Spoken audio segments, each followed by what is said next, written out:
हाँ जी, आए CS Megha, welcome you all. तो बच्चों, आई होप आप बहुत अच्छे से अपनी प्रिपरेशन कर रहे हो। आपने पिछला चैप्टर कंप्लीट कर लिया होगा जिसमें हमने 3 अपनी पोएट्री को कवर किया था। आज हम हमारी बाकी की बची हुई 2 पोएट्रीज को कवर करेंगे, जो कि है हमारी uh road side stand and Aunt Jennifer's tiger. तो इन दोनों पोएम्स को करना, और सबसे मतलब जो बोले ना इम्पॉर्टेंट भी और सबसे ज़्यादा इंटरेस्टिंग भी ये वाली पोएम्स है हमारी, तो बड़े मज़े से करनी है, दिल से करनी है, इमोशंस के साथ करनी है, जो हमेशा बोलती हूँ, और फुल स्कोर करने के हिसाब से ट्राई करना है। ठीक है, तो चलो शुरुआत करते हैं आज के सेशन की, जिसमें हम अपनी बाकी की दोनों पोएम्स को शुरू करते हैं।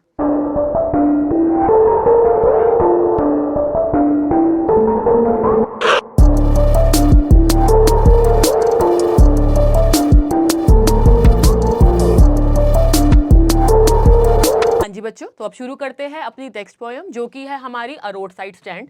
अब इसमें क्या है, पहले तो जरा इस चैप्टर के नेम को समझने की कोशिश करते हैं।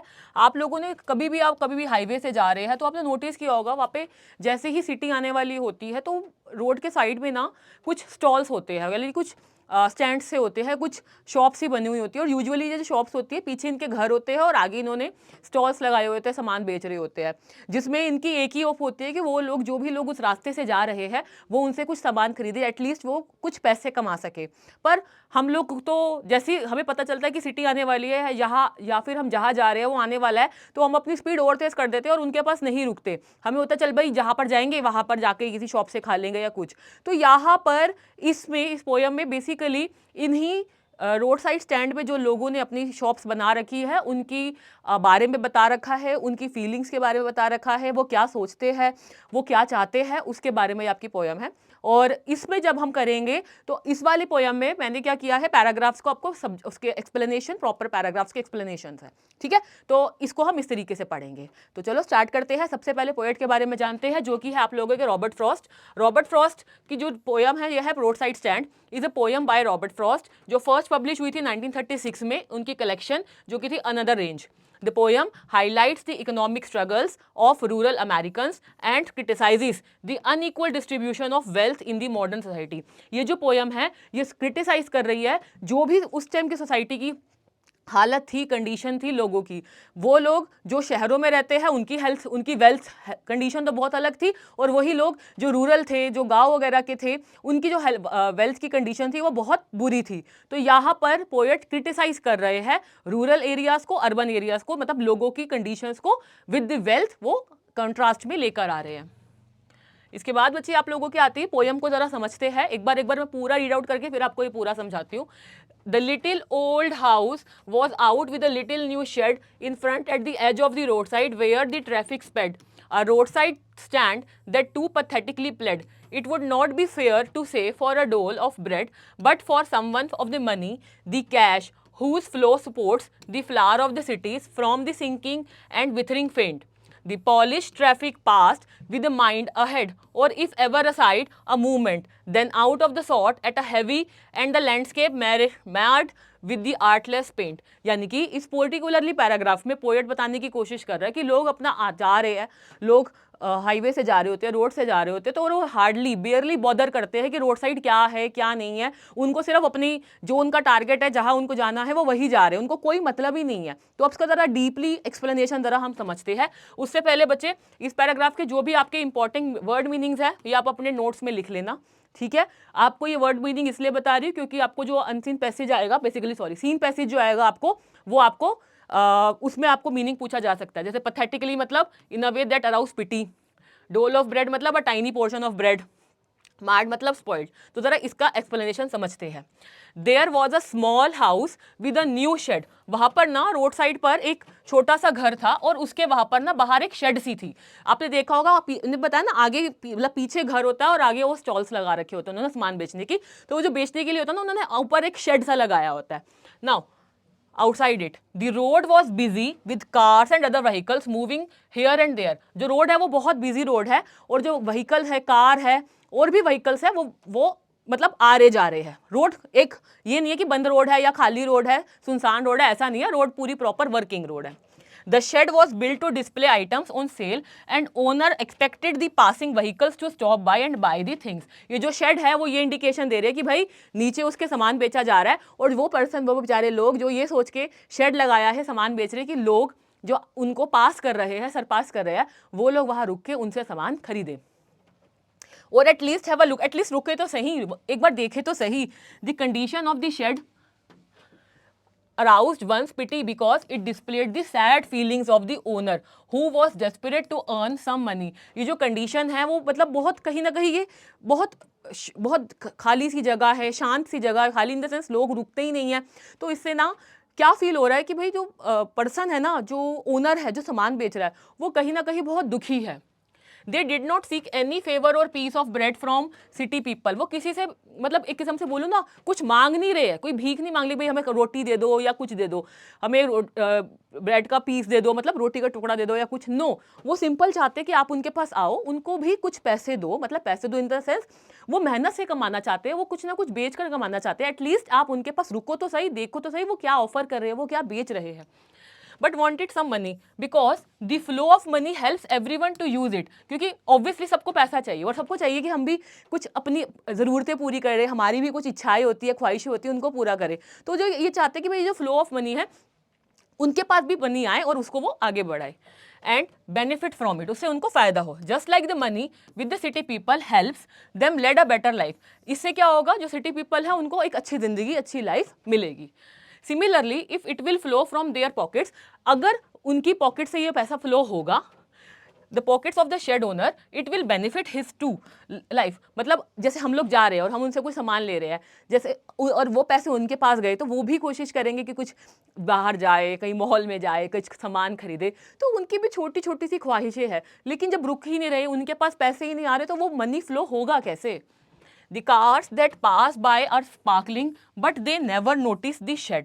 मतलब कार चमकती वहां से निकलती तो है, मतलब शेड को, लेकिन वो एकदम स्पीड पर निकल जाते, कोई भी उस शेड को देख ही नहीं रहा है।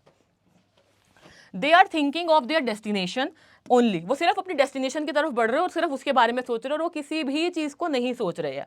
If by chance they do stop at the shed, they just complain that the shabby paint of the huts and the sheds there has spoiled the beauty of the landscape।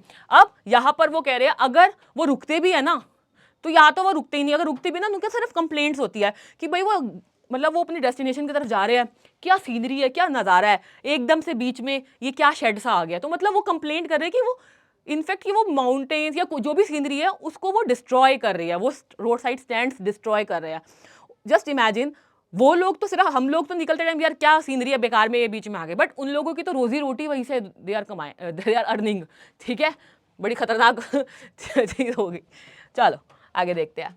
अब देखिए next जो poem है, of science that with and turn wrong and as turned wrong offered for sale wild berries in wooden quarts or crock, followed by necked golden squash with the silver wars, or beauty rest is a beautiful mountain scene, you have the money, but if you want to be mean, why keep your money at least and go along, the hurt to the scenery wouldn't be my complaint। तो यहाँ पर poet अब बताने की कोशिश कर रहे हैं कि भाई तुम्हारे पास पैसा है, सब कुछ है, तो तुम एक बार कोशिश तो करो, रुको तो सही। उसको थोड़ा अब हम इलेबोरेटिव फॉर्म में समझेंगे, बट उससे पहले वर्ड मीनिंग देख लो।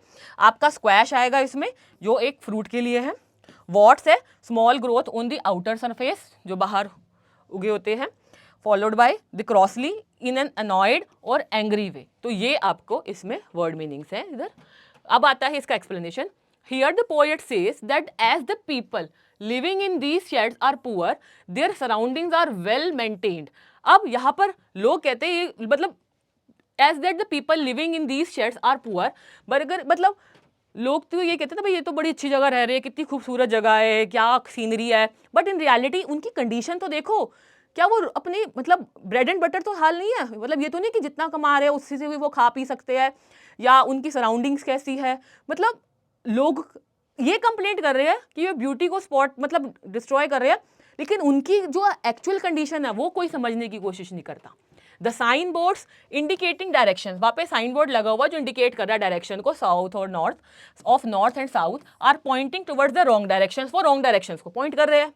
The sheds have farm produce on the sale, wild berries, golden, squash, fruit, wild with silver coloured marks on it. अब वहाँ पर वो शेड है, वो क्या बेच रहे हैं, वो फ्रूट्स बेच रहे हैं, आपकी बेरीज बेच रहे हैं, स्क्वैश फ्रूट्स बेच रहे हैं, सिट्रिक फ्रूट बेसिकली वो बेच रहे हैं, बट और वो भी फार्म प्रोड्यूस्ड है, कोई आर्टिफिशियल ऐसा कुछ नहीं है, बट कोई लेना ही नहीं चाहता। Kept in the wooden basket, और वहां पर ना नीचे उन्होंने वुडन बास्केट में ये सारे के सारे फ्रूट्स ये सब कुछ रखा हुआ है। The place is beautiful and people should stop here and enjoy the mountain scenery. Place बहुत खूबसूरत है और लोगों को यहाँ रुकना चाहिए और सीनरी को एंजॉय करना चाहिए। But if they have money, अगर उनके पास पैसा है, ये कौन बोल रहा है, ये वो पर्सन बोल रहा है जो रोड साइड स्टैंड पर, मतलब यानी कि रोड साइड उसका एक स्टॉल है, ये पर्सन इमेजिन कर रहा है कि भाई रुको, तुम्हारे पास अगर पैसे हैं तो एटलीस्ट रुको, हमारे पास सामान है, खाओ, अपनी सीनरी एंजॉय करो। Then they should buy some things, but if they are selfish then they should keep their money with themselves and not stop there. अगर भाई तुम सेल्फिश नहीं हो तो आओ तो सही, आओ पैसे खर्चो, हमें पैसे दो, हमसे सामान लो, मनी फ्लो करो। The poet says that he does not complain that shed have spoiled the scenery of the place. यानी कि पोएट ये कहना चाह रहा है यहाँ पे that he does not complain that कि भाई इन शेड्स ने सीनरी खराब की है या कुछ है, बट बेसिकली पोएट जो कहना चाह रहे हैं वो ये है कि भाई अगर आप सिटी पीपल है हो, सिटी की तरफ जा रहे हो और जो भी रीजंस है, कुछ भी है, एटलीस्ट उन लोगों के पास भी रुको, उनका भी सोचो, कुछ खरीद लो उनसे, उनके पास भी 2 पैसे आएंगे तो वो भी अपने लिए कुछ ना कुछ अच्छा करेंगे। बेसिकली ये इसका इंटेंट है। उसके बाद बच्चे आपका आता नेक्स्ट है जो So much as the trusting sorrow of what is unsaid, here far from the city, we make our roadside stand and ask for some city money to feel in hand, to try if it will not make our being expand and give us the life of the moving pictures. Promise that the party in power is said to be keeping from us. जिसका explanation है, तो अब जरा इसको समझते हैं क्या है भाई। दी पोएट, इसमें ऐसा कुछ इंपॉर्टेंट वर्ड मीनिंग आपका है नहीं तो इसको नीड नहीं है। अब इधर बेसिकली पोएट बताने की कोशिश कर रहा है कि भाई जो सिटी मनी है लोगों के हाथ में है, हमारे हाथ में भी आए, हम भी एंजॉय करें। तो बेसिकली बार बार जो पोएट है ना वो सिर्फ एक मैसेज देना चाह रहे कि भाई think of others as well, and specifically वो लोग जो रूरल प्लेस से बिलोंग करते हैं, उनकी भी कुछ इच्छाएं हैं, ड्रीम्स है, ख्वाहिशें हैं, उनको भी पूरा किया जाए, उनके लिए भी हमें सोचना चाहिए। तो देखिए The poet says that these people who have opened the shed यानी कि जिन्होंने रोड साइड स्टैंड लगा रखा है, मैं लिख दूं यहाँ पर शेड, यानी कि जिन्होंने रोड साइड स्टैंड लगा रखा है, are keeping faith in promise which was never done to them. वो इस प्रॉमिस पर फेथ रखा हुआ है, उन्होंने विश्वास करा हुआ है जो आज तक कभी पूरा ही नहीं हुआ। Here the promise is their expectations. वो promise क्या है, उनकी expectations। क्या expectations है? That the cars passing by will stop at the shed and buy some stuff from them. उनकी expectations क्या है भाई, वही कार वहाँ से निकलेगी और उनसे कुछ खरीदेगी, बार बार वही चीज़ आ रही है, वो एक expectations लेके बैठे हुए हैं और वो उनकी expectations पूरी नहीं हो रही। देखो, they have built this shed far from the city. City से काफ़ी दूर खोली हुई है, and they have expect that the city people will flow some money out of their pocket. जो सिटी पीपल है वो अपनी पॉकेट में से पैसा खर्चेंगे into the hands of the shed owner. Shed owner को वो कुछ पैसे देंगे। The shed owner wants to feel the money on his hand. वो चाहते हैं कि वो पैसे को फील करे, मैंने जैसे को बोला, वो भी चाहते हैं कि मनी फ्लो हो। बार बार ये जो फील वाला वर्ड आता है ना, इसका मतलब यही है भाई, मनी फ्लो हो और वो अपनी इच्छाएं पूरी कर सके। Just like they see pictures that the one who works hard achieves quick success and money, they have led their trust on these ideas and expect to get some money. और वो यही expect कर रहे हैं कि भाई उनको कुछ पैसे मिले। But Frost adds that the political party in power has stopped the flow of cash from the city dwellers to the rural people. ये जो पॉलिटिक्स है ना, बहुत खतरनाक चीज़ है। ये जो पॉलिटिकल पीपल है ना, उन्होंने जो कैश फ्लो है वो रूरल पीपल तक आने ही नहीं दिया। वो पैसा सिर्फ और सिर्फ अपने पास तक या सिटी पर ही लगा रहे हैं। इन रूरल लोगों के लिए कुछ भी नहीं सोचा जा रहा। तो यहाँ पर एक सैडनेस और एक जो प्रॉमिस किया गया था उस चीज़ों को नहीं पूरा हो रहा, वो बताया जा रहा है। इसके बाद है आपका बेटा, It is in the news that all these pitiful kin are to be bought out and mercifully gathered in to live in villages next to the theatre and the store, where they won't have to think for themselves anymore. while greedy good doers benefit beast of prey swan over their lives, lives enforcing benefits that are calculated to soothe them out of their wits, and they, by teaching them to how to sleep, they sleep all day, destroy their sleeping at night and ancient way. Simple terms में बताऊं, छोटा सा इसमें बताती हूँ, फिर हम explanation में जाते हैं. इधर बेसिकली वो बताना चाह रहा है विलेजेस की हालत बहुत खराब है, विलेजेस में भी थिएटर्स चाहते हैं, theatre and all, but the point is कैसे उनके लिए कुछ हो ही नहीं रहा है.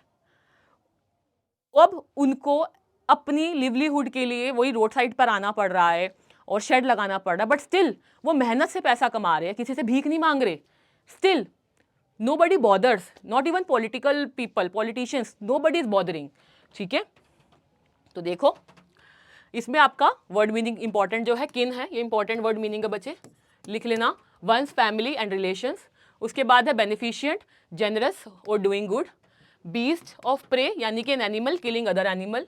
आउट ऑफ देयर विट्स यानी कि देयर परप्लेक्स्ड और टेरिफाइड स्टेट. अब जरा एक्सप्लेनेशन समझते हैं. It is in the news that soon all these sheds and huts will be bought by the government and these people will be relocated to the villages. अब ये ना news में आया था कि भाई ये जो लोग हैं ना, जो विलेज की साइड में रहते हैं, सॉरी रोड की साइड में रहते हैं, इनको कहाँ माइग्रेट कर दिया जाएगा, विलेज में माइग्रेट कर दिया जाएगा. न्यूज में आया था. और रीजन क्या है बताऊं, रीजन, अब जरा रीजन सुनो. Near their houses there will be movie theater and grocery store. They will be so happy that they will not worry about their future. The poet says greedy good doers and benefit beast, that is such as people who show to be doing good deeds but are actually greedy and are animal of prey, who show that they are benefiting the others person but in reality they destroy them. वो उनको भाई migrate करना चाहते हैं, वो चाहते भाई village में चले जाएंगे, वहाँ पे वो सिनेमा बनेगा, उनके लिए ये होगा वो होगा, बट इन रियलिटी आज की डेट में हर कोई सिर्फ और सिर्फ किसका बेनिफिट देखता है, अपना बेनिफिट देखता है, किसी और के लिए कोई कुछ भी नहीं करना चाहता. सेम इन लोगों के साथ भी होना है. The rich people and politicians are described as greedy good doers and benefits beast because they show that they are helping the poor shed owners. वो ये दिखा रहे हैं कि भाई ये shed owners को help कर रहे हैं, but in reality ऐसा कुछ भी नहीं होने वाला, कुछ भी नहीं होगा उनके साथ ऐसा. क्यों? Actually they are encircling their lives and forcefully giving them such benefits which have been well planned and will put these poor people into confusion. यानी कि उनको अपने जो भी प्लान्स हैं उनको पूरा करना है और इन लोगों को एक कंफ्यूजन में छोड़ देंगे और इनको बेसिकली हटाना है. तो कहीं ना कहीं ये क्या करने की कोशिश कर रहे हैं, they are trying to manipulate. These people can not decide what is good for them and what is harmful. These selfish people tell to the poor that now they can relax, but in reality they themselves sleep all day long. Also they destroy their sleep at night too, as has been happening since past. मतलब वो लोग कुछ नहीं कर रहे, उनकी ज़िंदगी के साथ सिर्फ और सिर्फ खेल रहे हैं, उनके लिए कुछ भी चीज़ नहीं हो रही, बताया कुछ जाता है, हो कुछ नहीं रहा है, या हो भी कुछ रहा है तो ऐसा नहीं है जो बताया गया था. अल्टीमेटली जो रोड साइड जो लोग हैं उनके इमोशंस से क्या किया जा रहा है, खेला जा रहा है. तो ये इस बेसिकली पोयम का मेन इंटेंट है. Then sometimes I feel myself I can hardly bear the thought of so much childish longing in the vain, the sadness that lurks near the open window there, that waits all day almost is open prayer for the squeal of the brakes, the sound of the stopping cars, of all the 1,000 selfish cars that pass, just one to inquire what a farmer prices are, and one did stop, but only to plow up grass in using the yard back to back and around. मतलब किसी उम्मीद से कभी कोई आएगा, रुकेगा और कुछ लेगा, हमारे बारे में सोचेगा, but let's see. Important word mean in vain मतलब होता है without any success. चीज़ आप मेहनत करी और उसका रिजल्ट ना आना, we call it vain. Lurk मतलब be or remain hidden so as to wait in ambush. Plough मतलब move in a fast and uncontrolled manner, ये आपका होता है प्लो. अब जरा इसका एक्सप्लेनेशन समझते हैं. The poet says that this kiddish desire in the hearts of these shed owners is useless. ये जो बचपना है ना कि भाई शेड ओनर्स के दिमाग में, वो बिल्कुल बेकार का है, बचपना ही है. He cannot tolerate their sadness which they go through when they open the window of the shed. J sadness कभी नहीं जा सकती उनके माइंड से जब भी वो अपना शेड ओपन करते हैं कि भाई लोग आएंगे, रुकेंगे, लेंगे. Waiting for car to stop and buy something. They wait there the whole day and it seems that they are doing prayer. वो पूरा दिन वहाँ वेट करते हैं और इसी होप में कि भाई लोग आएंगे और उनके पास रुककर सामान खरीदेंगे. For seeking buyers for their goods, they pray for the vehicles to step on the brakes and want here to car stop. और वो चाहते हैं कि कार रुके. There are many cars carrying selfish people, but वो कह रहा है बहुत कार जाती है, दुनिया भर के सेल्फिश लोग हैं, but और hopefully some may stop by just to ask prices of the produce. कभी कोई ये तो पूछे कि तुम ये सामान जो बेच रहे हो इसका प्राइस क्या है, कोई पूछता ही नहीं है. One car did stop there but just to disturb the grass when they back their car and turn around. एक कार रुकती ज़रूर है, ये भी कार नहीं रुकी, कार रुकती ज़रूर है क्योंकि वहाँ पर डायरेक्शन गलत लिखी है, तो वो कार को बैक करने के लिए और ग्रास को डिस्ट्रॉय करने के लिए बस, अदरवाइज वहाँ पर कोई भी नहीं रुकता. This is the condition of the roadside stand people. अगला स्टेंजा देखते हैं अब हम पोएम का. And another to ask the way where it was bound, and another to ask could they sell it to the gallon of gas. They couldn't, they had none, didn't it. No in country money, the country scale of gain, the requisites lift of spirit has never been found. Also the voice of the country seems to complain. I can't help owning the great relief it would be to put these people at one stroke out of their pain and then next day as come back into the sane. I wonder how should I like you to come to me and offer to put me gently out of my pain. यानी कि यहाँ पर poet कह रहा है भाई some stop by to ask the direction, जो हमें शुरू में इंडिकेशन दी थी, लोग पूछते हैं, डायरेक्शन पूछते हैं जहाँ पर उनको जाना है. Some car stop by to buy fuel for their cars, अपनी कार्स के लिए फ्यूल खरीदने के लिए, मतलब पेट्रोल डीजल जो भी है वो लेने के लिए खरीदते हैं.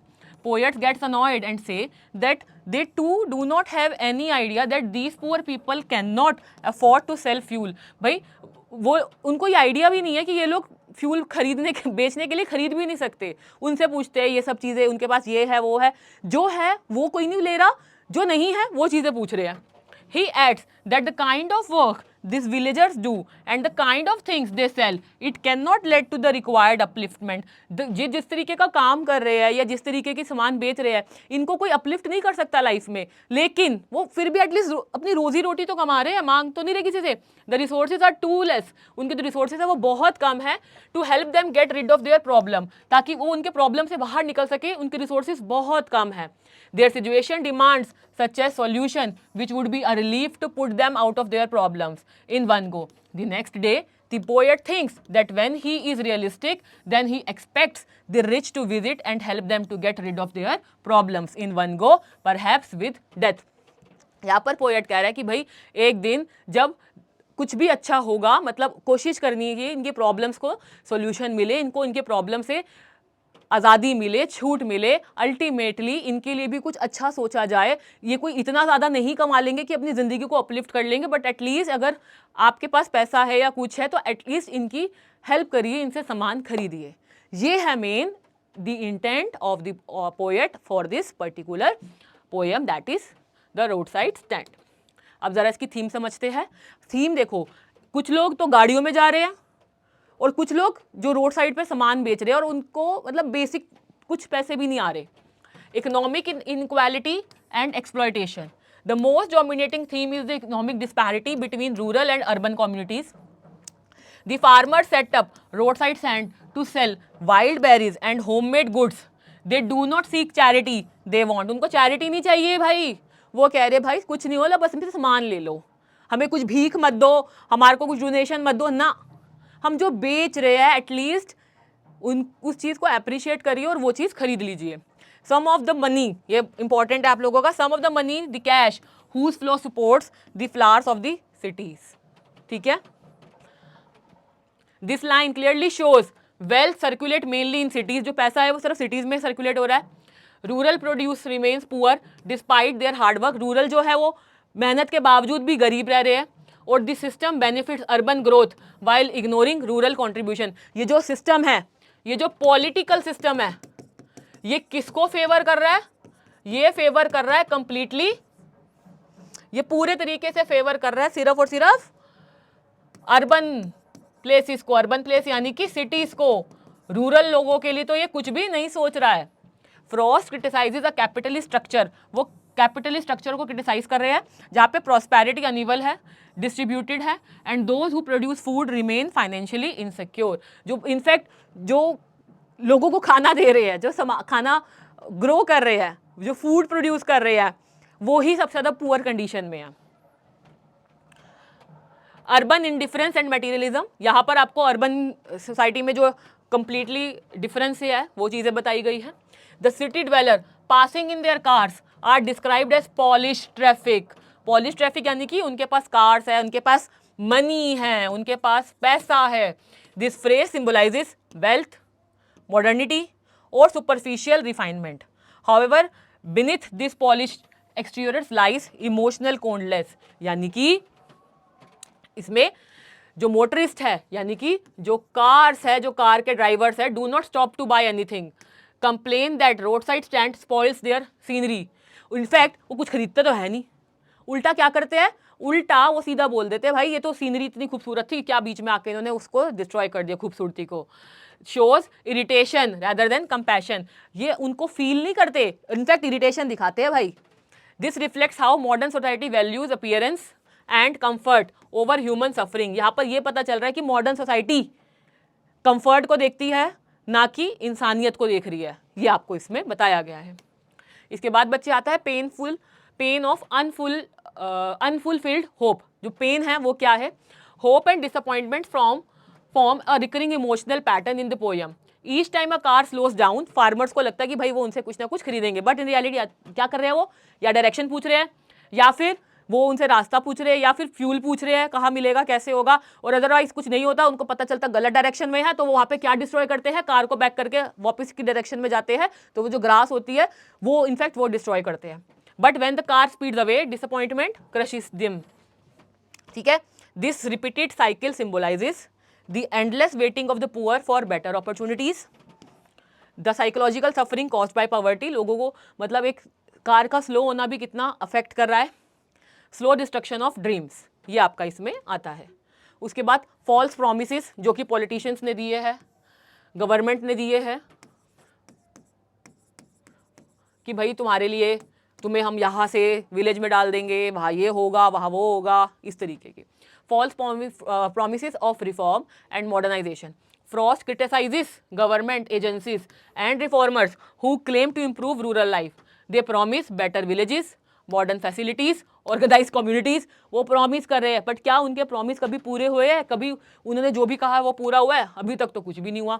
But the poet suggest that these reforms, वो क्या अवॉइड कर रहे हैं, ignore emotional attachment, treat rural people as passive recipient, उनको वो सेकेंडरी लेके चलते हैं, एक्टिव नहीं समझते, उनको पैसिव समझते हैं, यानी कि ठीक है बोल दिया ना कर लेंगे, हो जाएगा, कर देंगे, बट करता कोई नहीं है, ना कर रहे हैं। Do not truly understand their needs, उनकी नीड्स भी कोई समझ नहीं रहा है। उसके बाद desire for dignity and self respect, देखो जो मर्जी कहो, वो लोग they are not asking for charity, they are not begging, वो सामान बेच रहे हैं, वो सिर्फ ये रिक्वेस्ट कर रहे हैं भाई अगर तुम वहां से जा रहे हो तो कुछ तो खरीदो, आपके पास अगर पैसे हैं तो कुछ पैसे हमें भी दो, मनी फ्लो करो ताकि हम भी कुछ अपनी इच्छाएं पूरी कर सके। The farmers are not begging, their road side stand represents, उनका जो रोड साइड स्टैंड है, जो उनका स्टॉल है, वो क्या रिप्रेजेंट कर रहा है, सेल्फ रिलायंस, वो खुद के लिए काम कर रहे हैं, वो हार्ड वर्किंग कर रहे हैं, वो डिग्निफाइड अटेम्प्ट है to survive. They want honest share of prosperity, वो कंप्लीट तरीके से प्रॉस्पेरिटी चाहते हैं, कंप्लीट तरीके से वो चाहते हैं कि भाई उनको भी क्या किया जाए, उनके लिए भी काम किया जाए और उनके ऊपर भी उनको भी पैसे मिले। और यही है आपका main theme of this particular chapter. तो आपने पोयम बेसिकली आपने बहुत इन डेप्थ ये पोयम का एक एक स्टेंजा प्रॉपरली कर लिया, अलॉन्ग विद इसका समरी भी हो गई, आप लोगों की अच्छे से समझा दिया, और थीम भी हो गई। इसके क्वेश्चंस PDF क्वेश्चंस आपको DC लाइन ऐप पे मिल जाएंगे, और मैराथन में तो हमने वैसे भी बहुत क्वेश्चंस और ऐसे बहुत कुछ है लाइंड अप, तो वो होगा ही वहाँ पर। ठीक है, तो आप लोग जो क्वेश्चंस होंगे PDF के इसके थ्रू आप कंप्लीट कर लेना। तो आज के बाद इसके बाद अब हम करेंगे अगली पोयम अपनी, चूँकि है हमारी आंट जेनिफर्स टाइगर। तो चलो स्टार्ट करते हैं जी बच्चों। अब हम अपने आते हैं लास्ट पोयम पे, जो कि है हमारी आंट जेनिफर्स टाइगर्स, यानी कि बाय अद्रनी रिच, यानी कि चलो इसको जरा समझने की जो कोशिश करते हैं। आंट यानी कि कोई लड़की है, उसके वो किसी को डिनोट कर रही है आंट से, आंटी से, ठीक है। जेनिफर यानी कि उनका नेम है जेनिफर। एंड टाइगर, जो टाइगर वर्ड है वो रिप्रेजेंट करता है पावर को, और आगे मतलब सबसे सुपर को, जो मतलब जो सबसे ज़्यादा पावरफुल है, तो वो कहीं ना कहीं हमें जो टाइटल है वो इस तरीके से डिस्क्राइब कर रहा है। तो चलो शुरुआत करते हैं। पहले हम ज़रा पोएम के बारे में, मतलब पोएट के बारे में जानते हैं, फिर मैं आपको थोड़ी सी हिंट देती हूँ इस पोएम के बारे में। ये जो पोएम है बच्चे, ये लिखी है एड्रेनी रिच ने। ये पोएम है जो उसका नाम है आंट जेनिफर टाइगर्स, और जो मेजर अमेरिकन पोएट रह चुकी हैं, ये एसेस्ट रह चुकी है और फेमिनिस्ट थिंकर रही है 20th सेंचुरी की। फेमिनिस्ट थिंकर रही है, तो दैट्स वाई इनकी राइटिंग में कहीं ना कहीं फेमिनिज्म दिखेगा, फीमेल ओरिएंटेशन दिखेगी। तो वही शायद कहीं इसी रीजन की वजह से, इफ यू कैन सी, यहाँ पर आंट जेनिफर टाइगर है।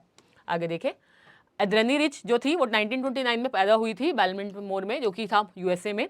She was known for her powerful writings on women's rights, gender inequality, social justice and political issues. मतलब बेसिकली विमेन से रिलेटेड जो भी चीज़ें होते थे, पॉलिटिकल इश्यूज होते थे, जेंडर इनइक्वालिटीज़ होती थी, फेमिनिस्ट थी, तो ऑब्वियसली ये सब चीज़ें तो वो लिखती ही होंगी, तो उनकी राइटिंग्स में वो दिखता था।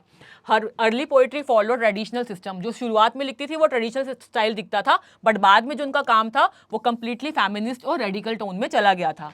आंट जेनिफर टाइगर्स, जो कि उनकी पब्लिश हुई थी 1951 में, is her first collection a change of world. उनकी जो फर्स्ट कलेक्शन थी अ चेंज ऑफ वर्ल्ड, उसमें से है। reflects rich early concern with the oppression of women in the patriarchal society। इसमें ये बताया गया है कि किस तरीके से फीमेल को इस मेल डोमिनेटेड सोसाइटी में ट्रीट किया जाता है, कितना उसको सप्रेस किया जाता है, कितना उसके साथ भेदभाव किया जाता है, उसको अपनी इच्छाएं पूरी नहीं करने दी जाती। तो मतलब ये सारी चीज़ें वो बताती थी, और कहीं ना कहीं आपको इस पोएम में भी ये चीज़ देखने को, समझने को, फील करने को मिलेगी। The poem portrays a woman trapped in an unhappy marriage। Poem ये बता रही कि भाई एक विमेन किस तरीके से एक अनहैप्पी मैरिज में कंप्लीटली ट्रैप्ड है, और symbolising the struggles of many women who lives under male domination. और यानी कि और सिंबलाइज कर रही है कि भाई और कितनी सारी लेडीज़ के बारे में कि भाई इस मेल डोमिनेशन में वो किस तरीके से सर्वाइव करती हैं। Through this poem Rich highlights theme of, इस पोएम के थ्रू जो रिची है वो हाईलाइट कर रही है जो थीम है बेसिकली विमेन सप्रेशन और विमेन ऑपरेशन और विमेन को डिग्रेड समझना, ये सारी चीज़ों को। तो सबसे पहले देखिए फीमेल ऑपरेशन आ गया, मैरिज को एज अ बर्डन कर दिया जाता है, डिज़ायर, लेडीज़ का जो डिज़ायर होता है फ्रीडम का, आज़ादी का, और कॉन्ट्रास्ट किया जा रहा है फियर और करेज का। Adrienne Rich received several prestigious award, उनको बहुत सारे अवार्ड्स मिले हैं, नेशनल बुक अवार्ड भी मिला है उनको, और वो बहुत ही ज़्यादा इन्फ्लुएंशियल फेमिनिस्ट पोएट रह चुकी है। तो अब ज़्यादा बात इनकी ना करते हो, अब हम पोएम की तरफ बढ़ते हैं। पहले आप ज़रा जानेंगे पैराग्राफ, फिर इसका एक्सप्लेनेशन, वर्ड मीनिंग्स मैंने इसकी बाद में एक ही बारी में आपको वर्ड मीनिंग्स इसके दिए हुए हैं, ठीक है। तो चलो देखते हैं। Aunt Jennifer tiger prance across a screen bright topaz denizens of world of green, they do not fear the men beneath the tree, they pace in sleek chivalric certainty। अब जरा समझते हैं, यहाँ पर आंट जेनिफर टाइगर जो है वो दिखाया जा रहा है, पोएट ना कुछ सिंबलाइज कर रही हैं। पोएट ना यूजुअली आंट जेनिफर के घर जाती रहती थी, तो वो एक सीन डिपिक्ट कर रही हैं। तो जरा देखें, The poet is describing a lady whom she addresses as Aunt Jennifer। जो लेडी को वो एड्रेस करती थी, यानी कि वो बुलाती थी आंट जेनिफर, उनके बारे में जो पोएट है एड्रेनी रिच हमें बता रही हैं। She says, वो बताती हैं, that Aunt Jennifer is doing embroidery on a piece of cloth which could be a table cloth or a wall hanging। Aunt Jennifer ना एक कपड़ा सा है, उस पर ना वो कुछ बना रही है, एक पीस ऑफ क्लॉथ पे, मतलब बुनना होता ना, बुनाई कर रही है। अब जो वो मतलब उसको, क्योंकि कपड़ा थोड़ा बड़ा है, तो वो एक गेस कर रही है कि शायद वो टेबल क्लॉथ हो सकता है या फिर वो वॉल हैंगिंग हो सकती है।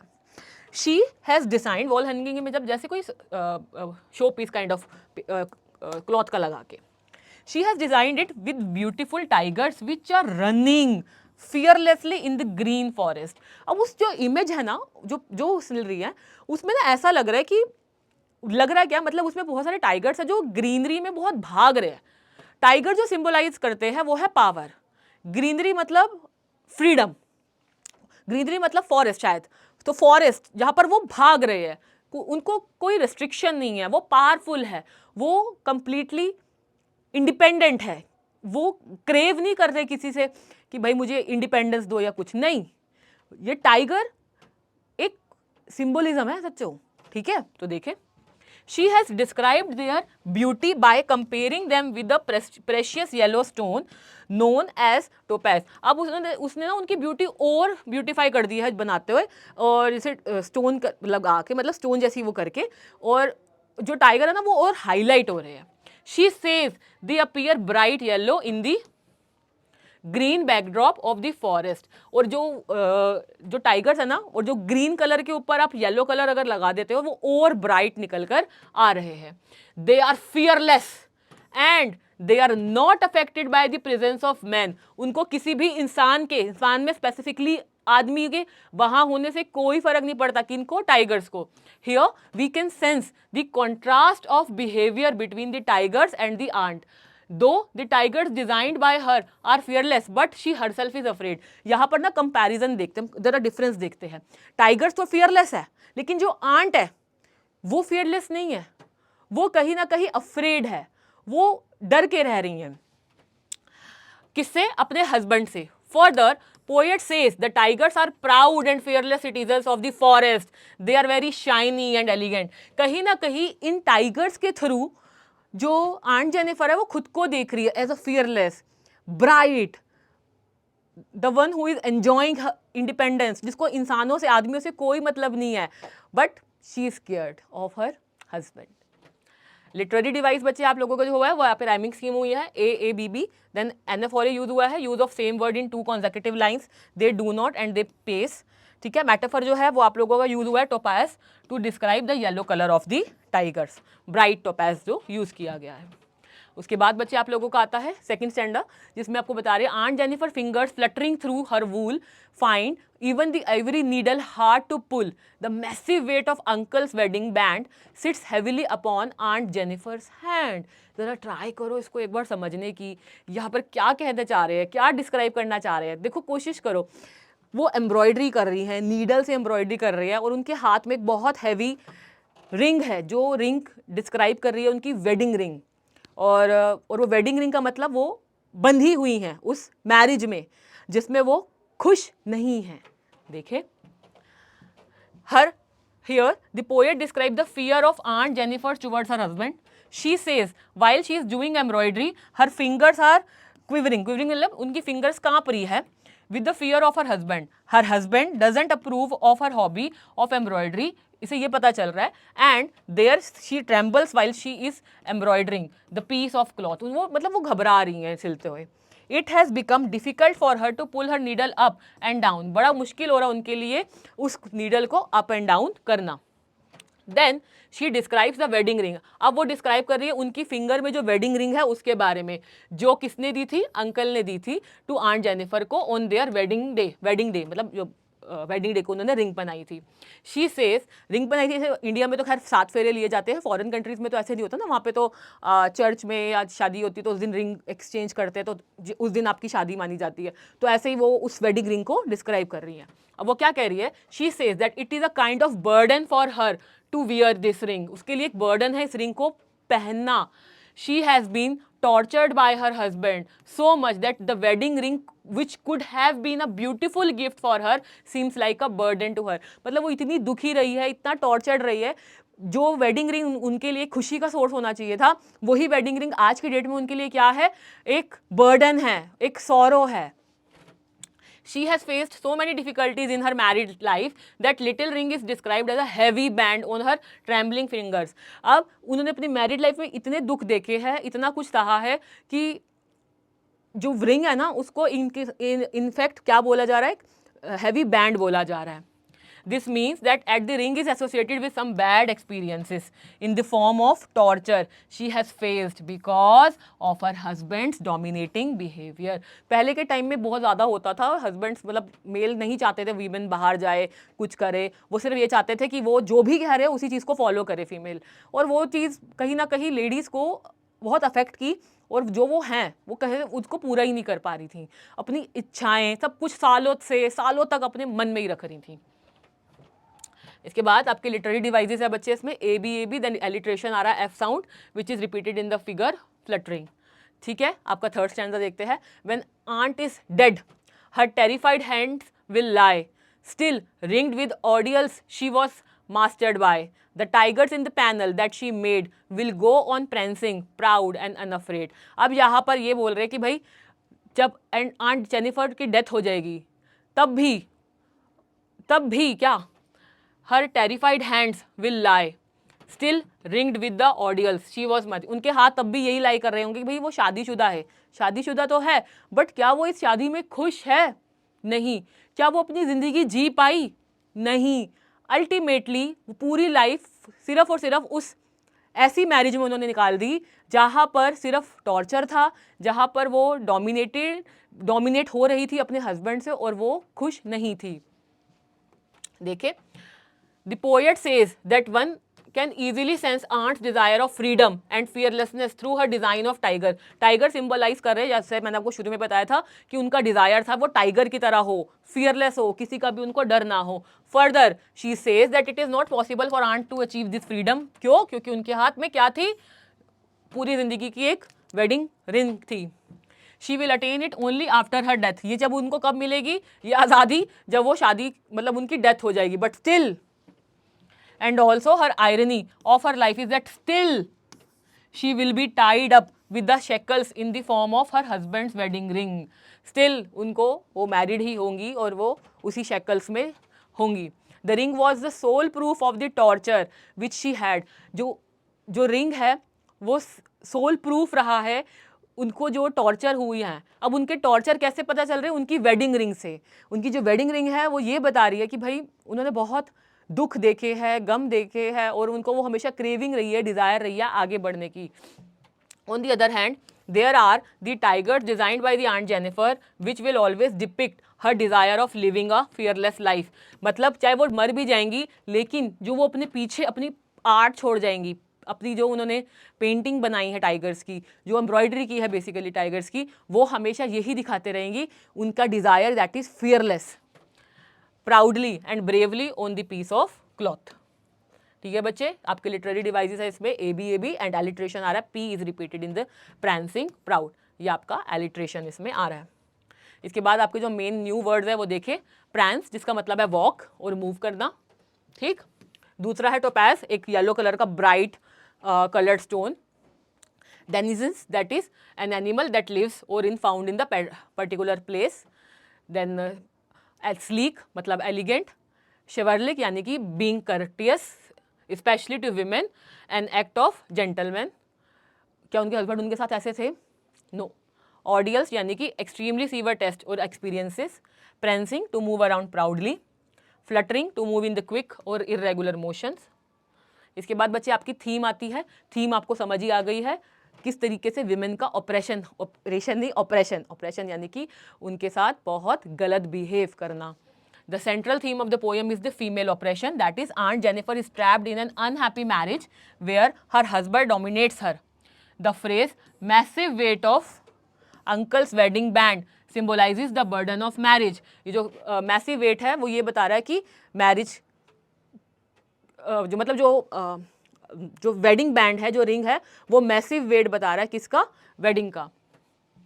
और and male authority, it suggest that the marriages has restricted her freedom and individuality, यानी कि ये मैरिज है उन्होंने रिस्ट्रिक्ट कर दिया है उनकी फ्रीडम को और उनकी इंडिविजुअलिटी को। बच्चे आपके जो क्वेश्चंस बनेंगे वो इन्हीं में से, इन थीम में से क्वेश्चंस होंगे और इन थीम में से ही होंगे। मैराथन में जब हमने करना है, ठीक है ना। पीडीएफ तो आप आज अटेम्प्ट करना ही क्वेश्चंस के, आज इन थीम से, उस मीनिंग से जो आपको बताया है उनसे क्वेश्चंस को ट्राई करना। ठीक, चलो।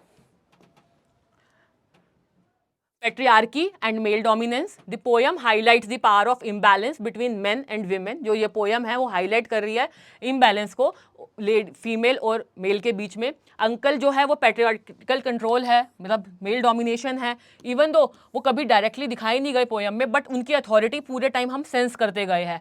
आंट जेनिफर फिजिकली इमोशनली पूरे तरीके से बर्डन थी, दुखी थी। Her trembling fingers reflect fear and helplessness under the male dominance. उनके जो हाथ, कांपते हुए हाथ थे, वो फियर दिखा रहे हैं मेल डोमिनेंस में। ठीक है, fear versus courage. A strong contrast exist between aunt Jennifer and the tigers she creates. एक बहुत ज़्यादा कॉन्ट्रास्ट आ रहा है आंट जेनिफर में और जो टाइगर वो बना रही हैं। Aunt Jennifer is weak, nervous and frightened, वही टाइगर क्या है, फियरलेस, बोल्ड और प्राउड है। The tiger symbolises that strength, tiger क्या दिखा रहे हैं, स्ट्रेंथ दिखा रहे हैं, टाइगर कॉन्फिडेंस दिखा रहे हैं। और aunt Jennifer desire but can not express in real life, लेकिन वो चीज टाइगर के थ्रू रिप्रेजेंट कर रही हैं जो वो खुद से पूरी लाइफ में नहीं बोल पाई। अल्टीमेटली तुम्हें एक चीज समझ आ गई है, ये इस पोएम में आपको बेसिकली इन्हीं चीज पर ध्यान देना है कि आंट जेनिफर एक बहुत एक ऐसी लेडी थी जो बहुत अपने लिए जीना चाहती थी, खुद के बहुत डिजायर्स थे, but because of her husband वो इन सब चीज़ों को पूरा नहीं कर पाई। फिर आता है आर्ट एंड एस्केप। उन्होंने किसका सहारा लिया, उन्होंने आर्ट का सहारा लिया, उन्होंने एम्ब्रॉयडरी का सहारा लिया और उसके थ्रू उनके मन में जो भी होता था वो क्या कर रही थी, वो उसको पोर्ट्रे कर रही थी, उसको लिख रही थी इन द सेंस उसको ड्रॉ कर रही थी और उससे वो अपनी अंदर का जो उनका एक एम था हमेशा का वो पूरा कर रही थी। Aim in the sense freedom का, खुद के लिए जीने का, वो पूरा कर रही थी। ठीक, फिर आपका आता है इसका एक शॉर्ट क्वेश्चन कर लेते हैं। Why are aunt Jennifer finger fluttering, उनकी फिंगर फ्लटर क्यों कर रही थी, उनकी फिंगर फ्लटर इसलिए कर रही थी क्योंकि वो एम्ब्रॉयडरी तो टाइगर कर रही थी, बट उनको फियर था किसका, अपने हस्बैंड का। वो अपनी मर्जी से चीज़ें कर ही नहीं पाती थी, वो ऐसी चीज़ें जो उनके शौक थे, उनके हॉबीज थी, उन्होंने कभी की ही नहीं। तो देखिए, aunt Jennifer fingers fluttering because she is oppressed and anxious under her husband dominance. वो बहुत ज़्यादा उनको ऑप्रेस किया गया था, उनका शोषण किया गया था, टॉर्चर किया गया था, और वो इस रीज़न की वजह से, और हस्बैंड की डोमिनेंस थी उनके ऊपर। The physical trembling reflects her fear, nervousness and the heavy burden of patriarchal control. ये जो उनका बुनना हाथ कांपना है ना, वो फियर दिखा रहा है। ये जो पैट्रियार्कल कंट्रोल है लोगों का, वो दिखा रहा है, लोगों का इन द सेंस उनके हस्बैंड का। Symbolised by her wedding band showing how marriage restricts her freedom and self expression. इसमें ये बता रही है कि मैरिज ने किस तरीके से उनकी फ्रीडम को छीना और उनके एक्सप्रेशन को छीना है। This is what the whole poem is all about. अब आपको इसके क्वेश्चंस भी करने हैं और जल्दी आपको वो भी बताऊंगी कि भाई क्वेश्चंस को, अपने आंसर्स को एक्चुअली लिखना कैसे है। तो आई होप आपको ये पांचों की पांचों पोएट्रीज बहुत अच्छे से समझ आ गई होगी, इनका मीनिंग अच्छे से आ गया होगा, और main summary followed by theme, ये सब चीज़ें आपको बहुत अच्छे से क्लियर हो गई होगी। और PYQs भी करेंगे हम, इसके मैराथन है हमारे पास, ठीक है। और आज के लिए मैं इतना ही रखती हूँ, अब आपसे जल्दी मिलूंगी अगली क्लास में आपके टाइम टेबल के अकॉर्डिंगली। तब तक के लिए bye everyone, take care and all the very very very best for your examinations and preparations. Bye.